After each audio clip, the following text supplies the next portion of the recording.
The transport ship Nexus Breaker hummed through the void of space, carrying its cargo of soldiers from 12 different worlds toward the contested planet of Kepler. 442b.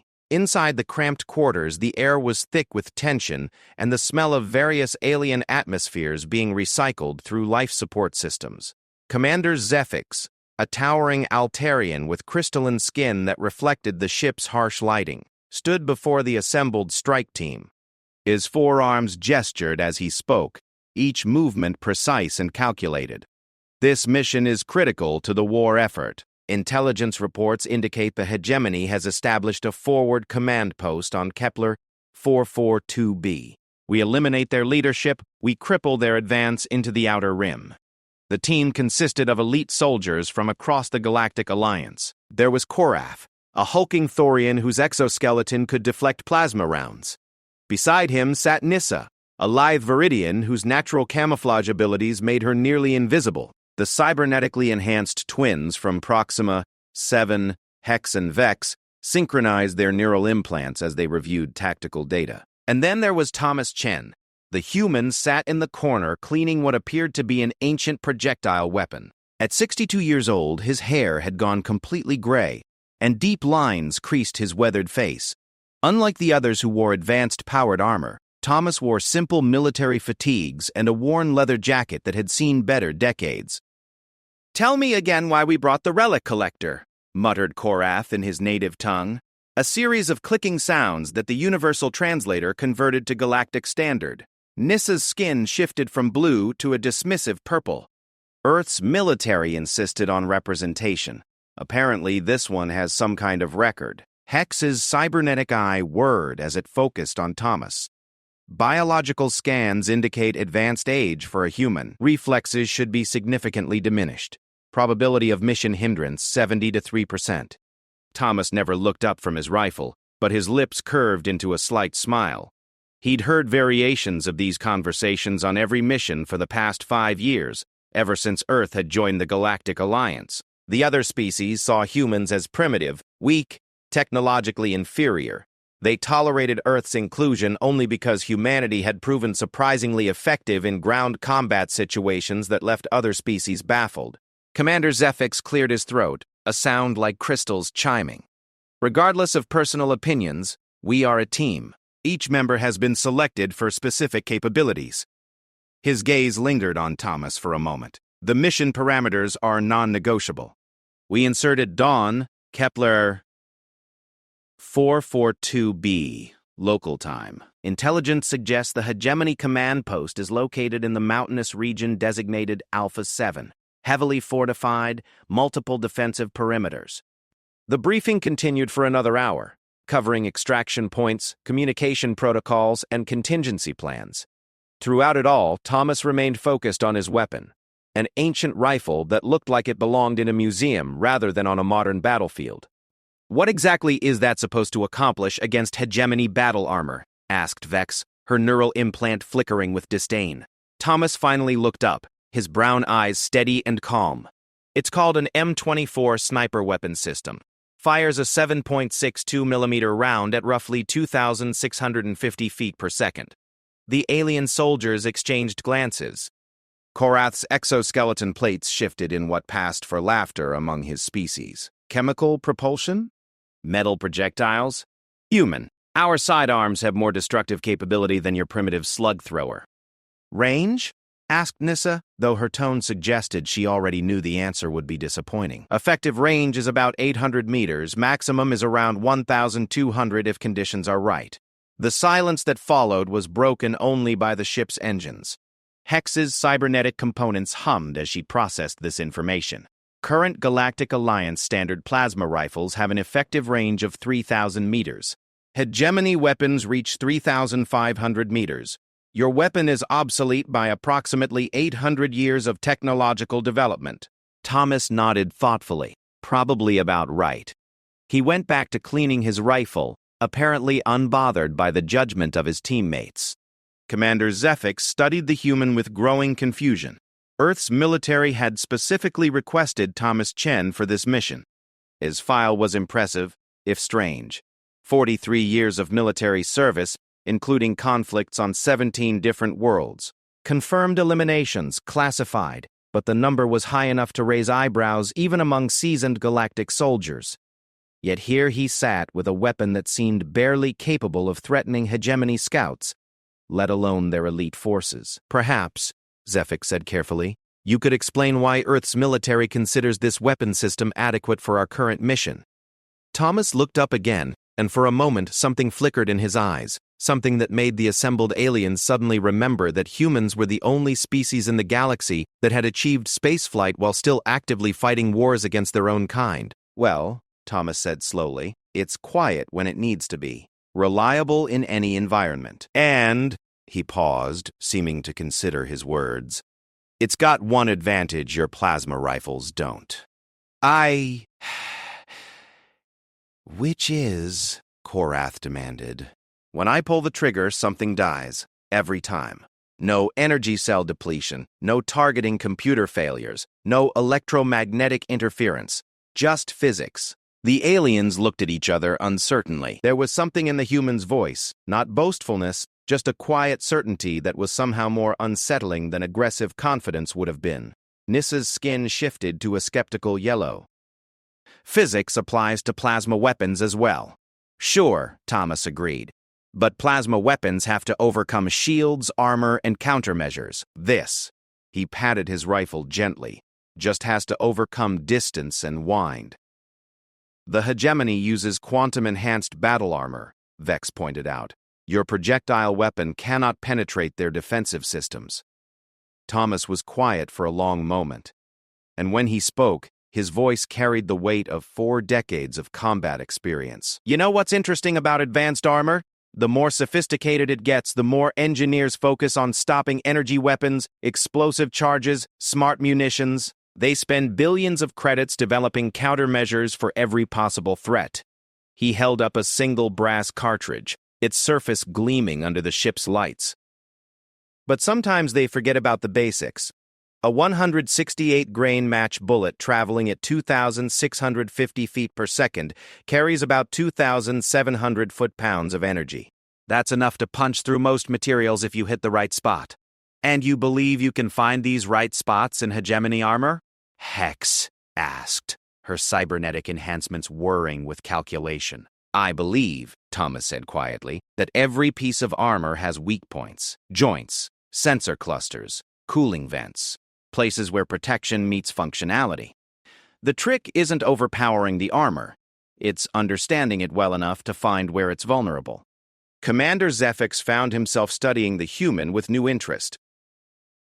There was something about Thomas Chen that didn't match his primitive equipment or advanced age. The way he spoke about combat wasn't theoretical. It was the voice of someone who had spent a lifetime learning how to kill efficiently. Your confidence is noted, Zephyx said diplomatically. However, our mission's success depends on eliminating high-value targets at extreme range while avoiding detection. The command post is heavily defended with overlapping fields of fire and advanced sensors. We need surgical precision and maximum firepower. Thomas nodded. Understood, sir. Question, though. What's the longest confirmed sniper kill in galactic military history? Korath's plates shifted as he accessed his combat database. Thorian Gunnery Sergeant Krax, 4,200 meters, during the siege of Vega Prime. Plasma rifle with enhanced targeting computer and atmospheric compensators. Impressive, Thomas said. What about unassisted kills? No targeting computers, no atmospheric compensation, no guided munitions? The aliens exchanged glances. Advanced targeting systems had been standard for so long that unassisted shooting was considered primitive, almost barbaric. There is no practical application for unassisted long-range elimination, Hex stated. Targeting computers provide accuracy rates of 97.3% at maximum effective range. Until they fail, Thomas pointed out, or get jammed, or the target moves in a way the computer doesn't expect. Vex's neural implant flickered irritably. Modern targeting systems account for all variables. Movement prediction, atmospheric conditions, projectile drop, even gravitational variation. They account for all the variables they're programmed to recognize, Thomas corrected gently. But what happens when you encounter something new? something your computers haven't been taught to handle. The question hung in the air like a challenge. These soldiers had grown up with technology that made split-second calculations and adjustments automatically. The idea of relying purely on skill, experience, and intuition was foreign to them. Thomas continued cleaning his rifle, the motion smooth and practiced. You know what the longest human sniper kill is? Fellow named Carlos Hathcock. Vietnam War, 1967. 2,500 meters with a .50 caliber rifle. Number computers, no fancy optics, just iron sights and understanding wind patterns. Impossible, Korath declared.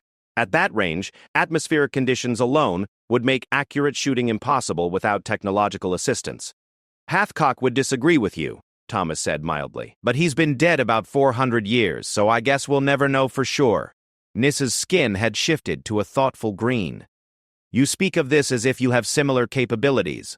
Thomas was quiet for a moment, then reached into his pack and pulled out a small data pad. 3 years ago, Titan 7. Hegemony advanced scouts were picking off our forward positions from a ridgeline. Plasma rifles couldn't reach them. Too much atmospheric interference. Targeting computers kept losing lock due to heat distortion. He activated the pad, showing a tactical map. Range to target, 1847 meters. Crosswind, 15 kilometers per hour, gusting to 22. Target, armored hegemony sniper in a concealed position. The aliens leaned forward despite themselves, studying the data. One shot, Thomas continued. Hegemony sniper eliminated, advance halted, our forces able to regroup and counterattack. The shot was confirmed, Commander Zefix asked. Body recovered during the counterattack. Entry wound through the optical sensor cluster, just below the helmet's primary armor plate. The bullet continued through the rear of the helmet and lodged in the wall behind him. Hex's cybernetic components hummed as she processed the tactical data. At that range, with those atmospheric conditions, the probability of success with an unguided projectile is approximately 0.3%.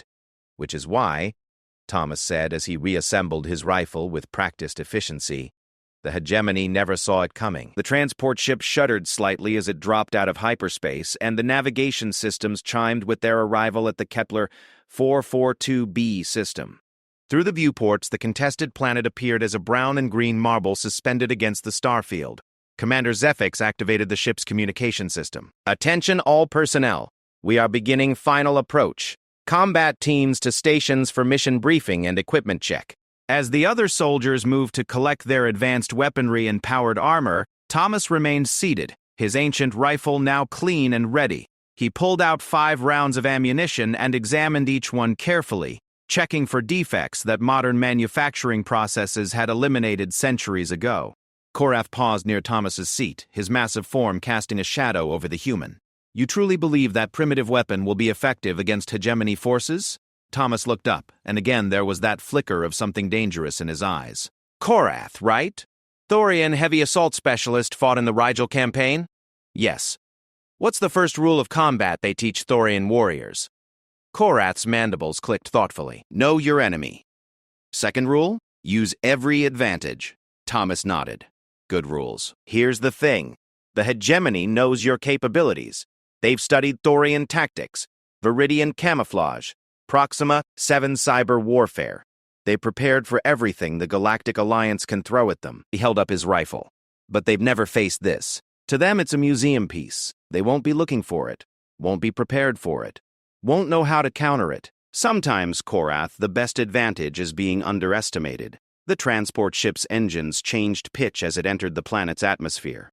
Soon they would be on the ground, moving through hostile territory toward a heavily fortified enemy position. The mission would require all their skills and technology to succeed. But deep in the back of his mind, Commander Zefix found himself wondering if perhaps Earth's military knew something the rest of the galaxy had forgotten. Something about the value of simplicity, reliability, and the kind of skill that couldn't be programmed into a computer. As the ship descended toward the planet's surface, Thomas Chen sat quietly in the corner, holding an ancient rifle and 43 years of hard-won knowledge. He didn't look like much compared to his heavily armed and armored teammates. But then again, neither had Carlos Hathcock. The landing was smooth and silent. the transport ship's advanced dampening systems ensuring their arrival went undetected by hegemony sensors. As the cargo bay doors opened, the team found themselves on a windswept plateau overlooking a vast mountain range. The air was thin and cold, with visibility reduced by swirling clouds that drifted between the peaks. Perfect conditions for a sniper. Thomas Chen stepped onto alien soil and breathed deeply, his experienced eyes already reading the wind patterns and calculating distances. Somewhere out there, beyond the mountains and mist, the enemy waited, and for the first time since joining this team, Thomas Chen smiled. The team moved across the rocky terrain like shadows in the pre-dawn darkness. Their destination lay 15 kilometers through some of the most treacherous mountain territory on Kepler, 442b. Commander Zefix had divided them into two groups.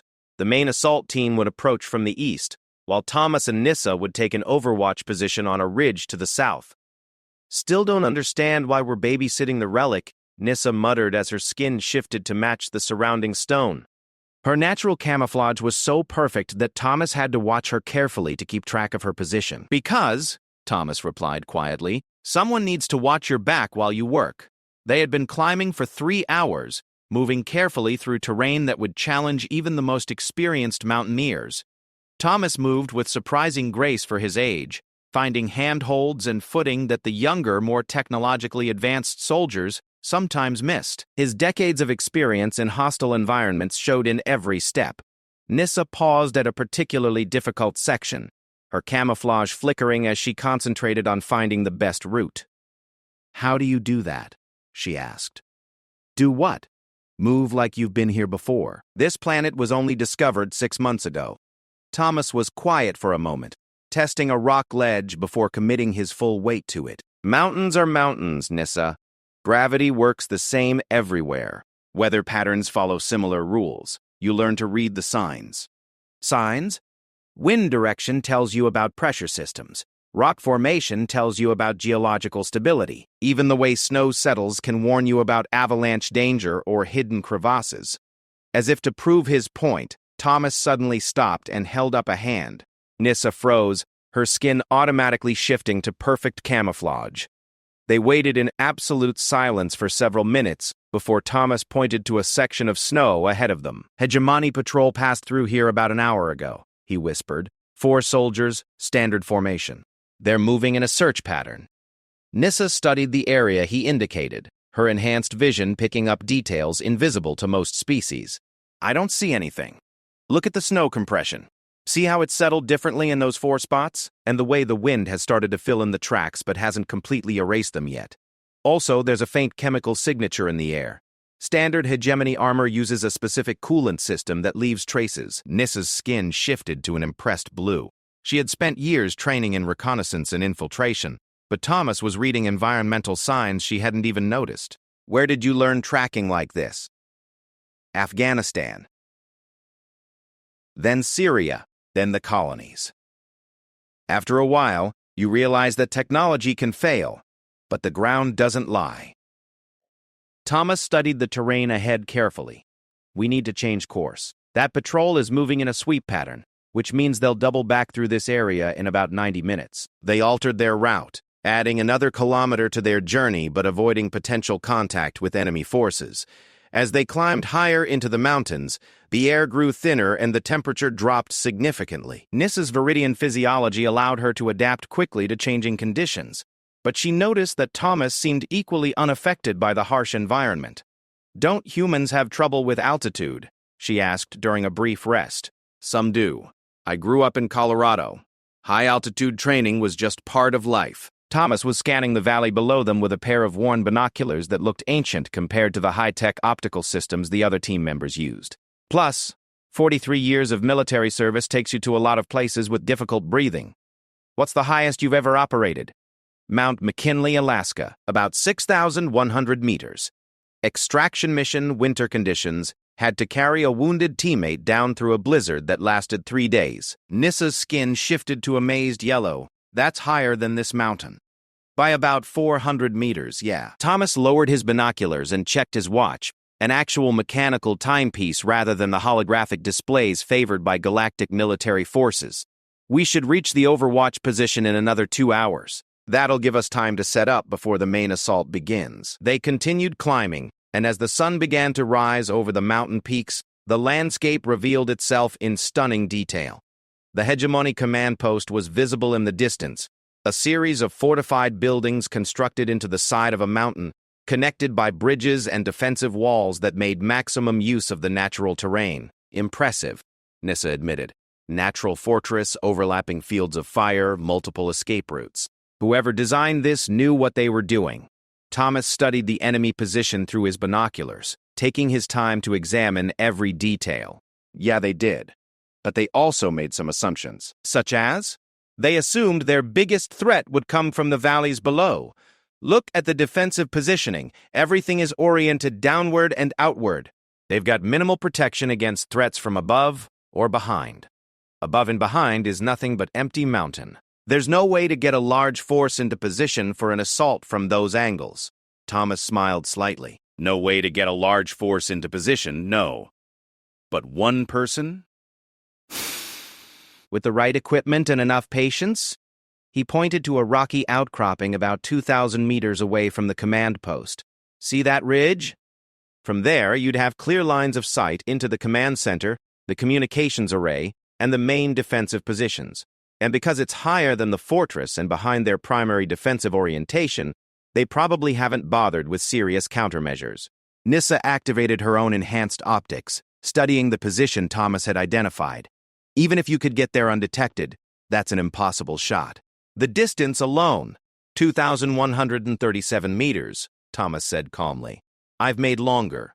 With that primitive rifle, through mountain air with variable wind conditions, the mountain air actually helps. Thinner atmosphere means less atmospheric interference. And wind conditions up here are more predictable than you'd think.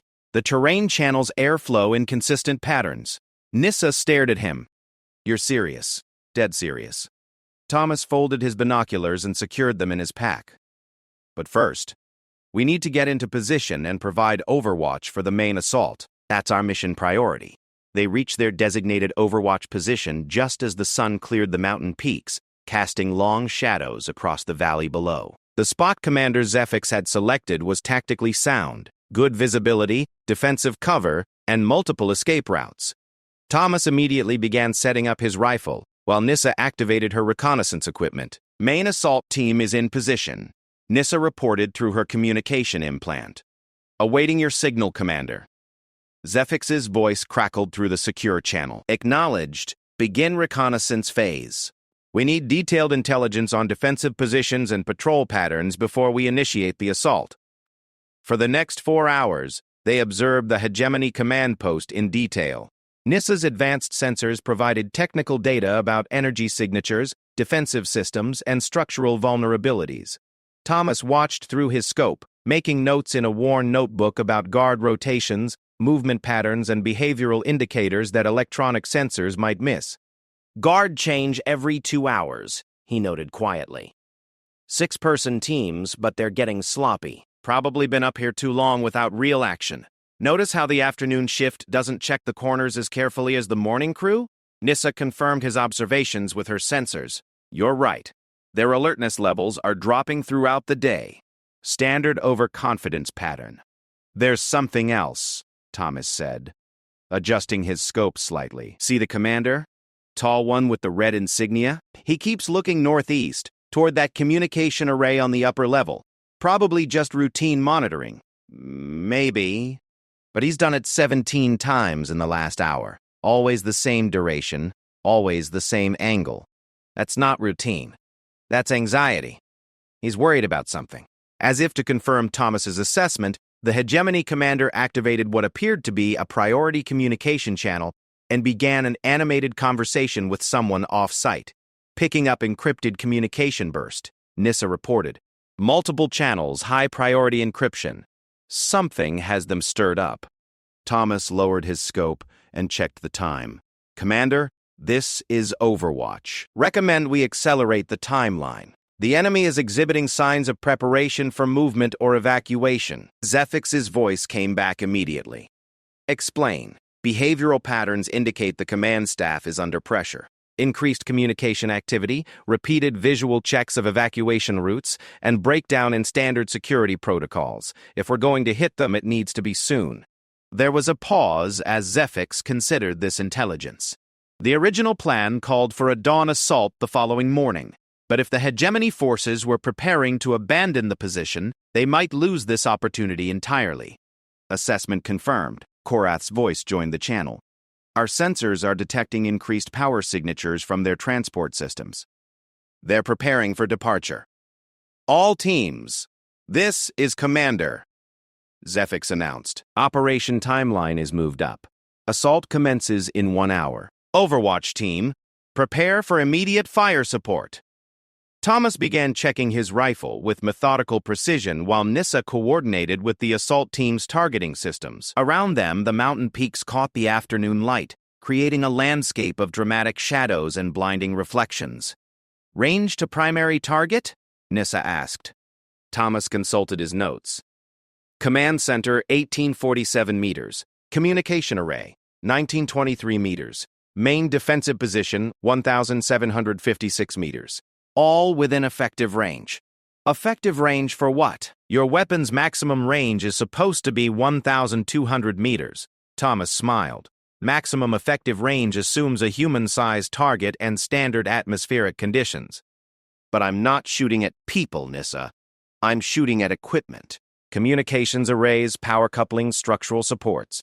Bigger targets, and some of them don't require the same precision as anti-personnel shots. You're planning to take out their infrastructure? Infrastructure wins wars. Take out their communications, they can't coordinate. Take out their power. Their defenses go dark. Take out their transportation. They can't escape or receive reinforcements. Nissa's skin shifted to thoughtful green as she considered this approach.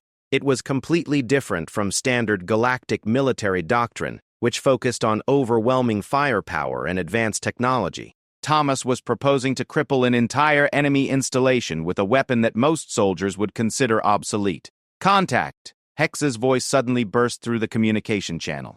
Hegemony Patrol, 6 soldiers moving toward Assault Team Alpha's position. All teams, maintain position. Zephyx ordered. Do not engage unless absolutely necessary. Overwatch, do you have visual on the patrol? Thomas quickly swung his scope toward the area where the assault team was positioned. Through the magnification, he could see 6 hegemony soldiers in advanced battle armor moving along a ridgeline that would bring them within 50 meters of Korath's position. Visual confirmed, he reported. Hegemony Patrol, standard search formation will reach Alpha Team's position in approximately 8 minutes. Can you eliminate the patrol without compromising our position? Zephyx asked. Thomas studied the tactical situation.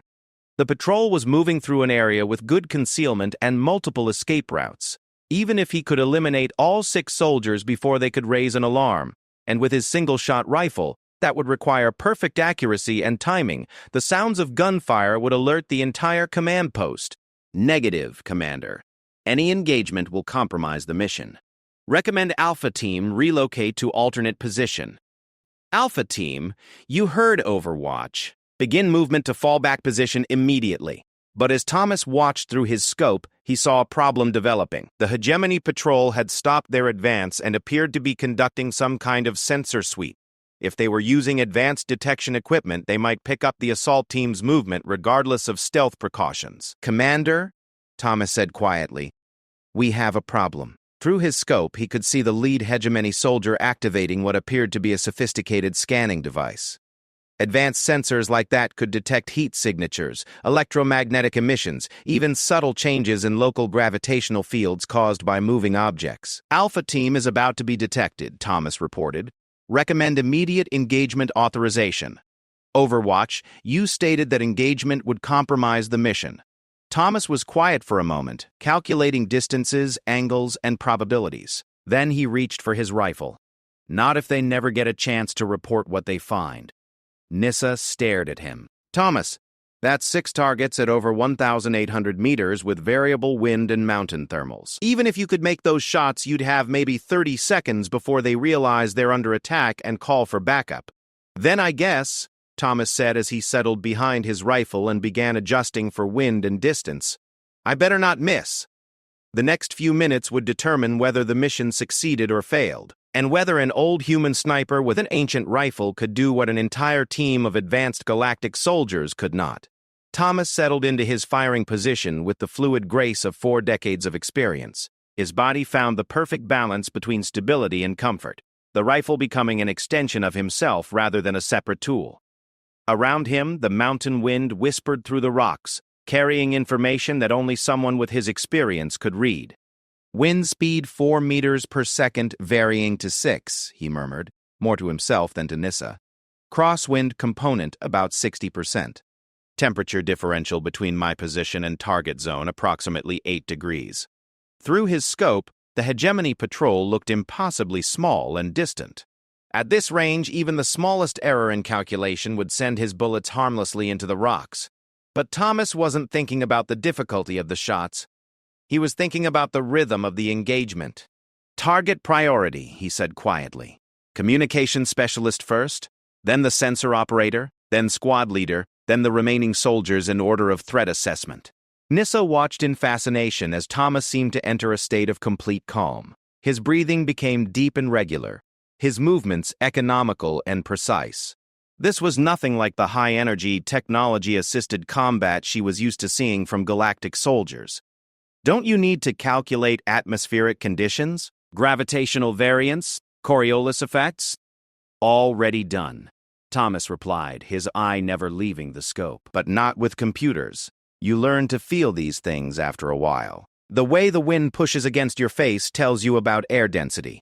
The way objects appear through the scope tells you about thermal distortion. Your body becomes the sensor array. Through the scope, he could see the lead hegemony soldier, the communications specialist, activating a long-range transmission device. In moments, that soldier would be reporting the discovery of the assault team's position and the entire mission would collapse. Thomas took a breath, let half of it out, and gently squeezed the trigger. The rifle fired with a sharp crack that echoed off the mountain walls. 1847 meters away, and 30 seconds later, the communications specialist suddenly staggered and fell, his transmission device sparking and smoking from the impact of a 168-grain bullet traveling at over 800 meters per second. Before the other hegemony soldiers could react, Thomas had worked the bolt action and chambered another round. The sensor operator was turning toward where his comrade had fallen when the second bullet found him, punching through the optical sensor array of his detection equipment and continuing into his chest armor. The remaining 4 soldiers were now aware they were under attack, but the distance and terrain made it impossible for them to locate the source of the gunfire. They began moving toward cover, their advanced armor and tactical systems trying to identify the threat. Thomas's third shot caught the squad leader just as he was activating an emergency beacon. The bullet struck the communication device itself, destroying it and sending fragments of advanced electronics into the hegemony officer's helmet. He dropped to the ground, alive but stunned. "Impossible," Nissa breathed. "You're hitting specific equipment at this range?" "Center mass is for people you want to kill," Thomas said as he chambered his 4th round. "Precision shots are for problems you want to solve." The 4th and 5th shots came in rapid succession, disabling the remaining soldiers' weapons and communication equipment. In less than 2 minutes, Thomas had neutralized an entire hegemony patrol without killing a single enemy soldier, but more importantly, without allowing them to alert their command post. "Overwatch to command," Thomas reported. "Patrol neutralized. No communications sent. Alpha team is clear to proceed." The silence on the communication channel lasted several seconds before Commander Zephyx responded. "Confirm your last transmission, Overwatch." "Did you say the patrol is neutralized?" "Affirmative. 6 soldiers, weapons, and communications disabled. No casualties to our forces." "Alpha team can proceed to primary target." Another pause. "How is that possible at your range?" Thomas was already scanning for new targets. "Physics, Commander. Just physics." The assault began in earnest as the main team moved toward the hegemony command post. From his Overwatch position, Thomas provided precision fire support that picked apart the enemy's defensive systems with surgical accuracy. His ancient rifle spoke again and again, each shot carefully placed to maximize disruption rather than body count. A communications array exploded in sparks as a bullet severed its primary power coupling. Defensive sensors went dark when their optical systems were destroyed.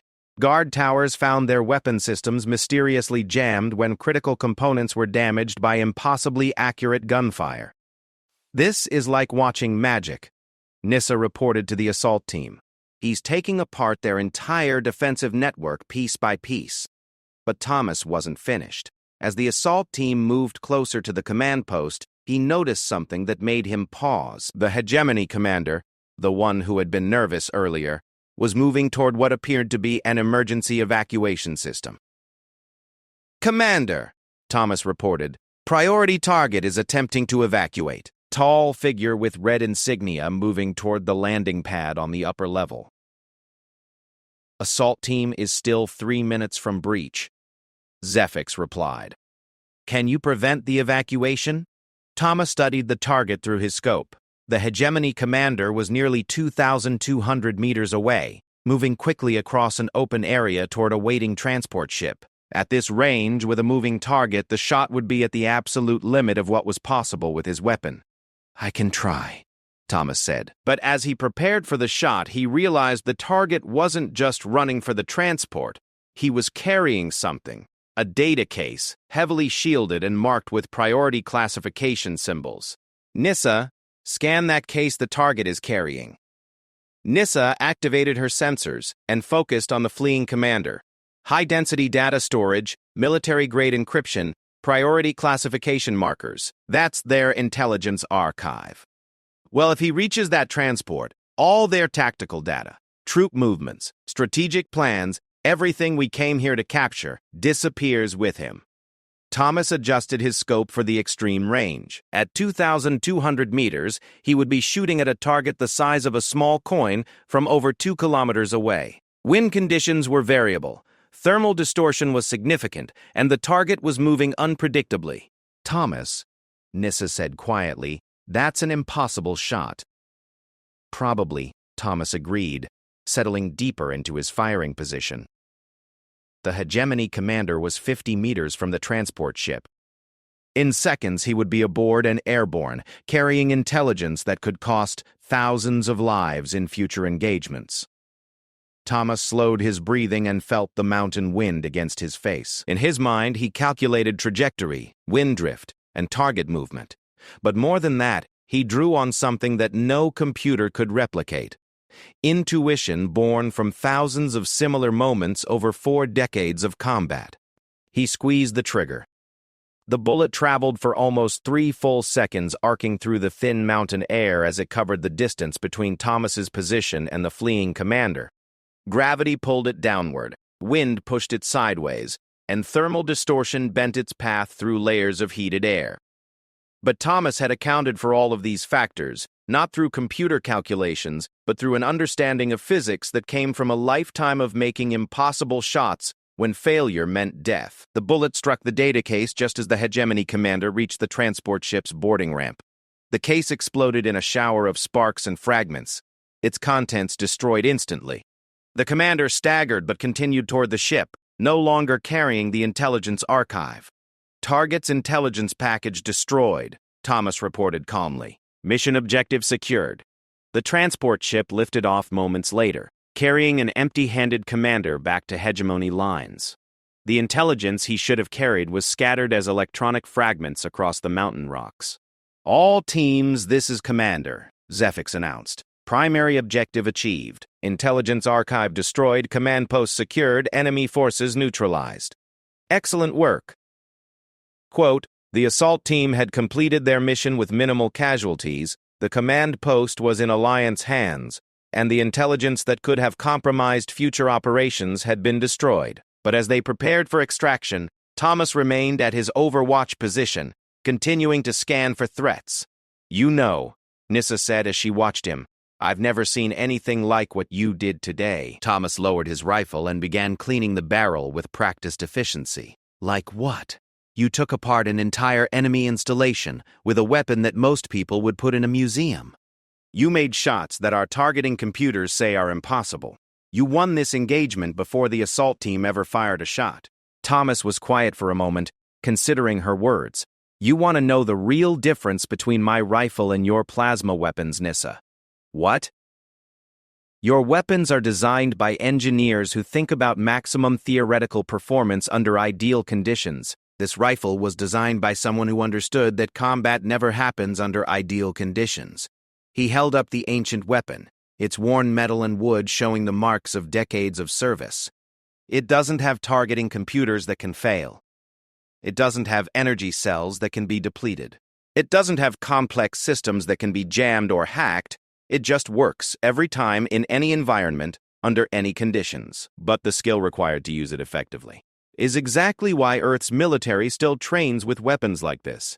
Because when all the fancy technology fails, and it will fail, eventually, you need soldiers who can still fight with nothing but skill, experience, and determination. As the extraction ship arrived to collect the team, Thomas carefully secured his rifle in its case. Around him, the other soldiers were comparing notes on the engagement, analyzing the tactical data and discussing the implications of what they had witnessed. "How many shots did you fire today?" Commander Zephyx asked as they prepared to board the transport.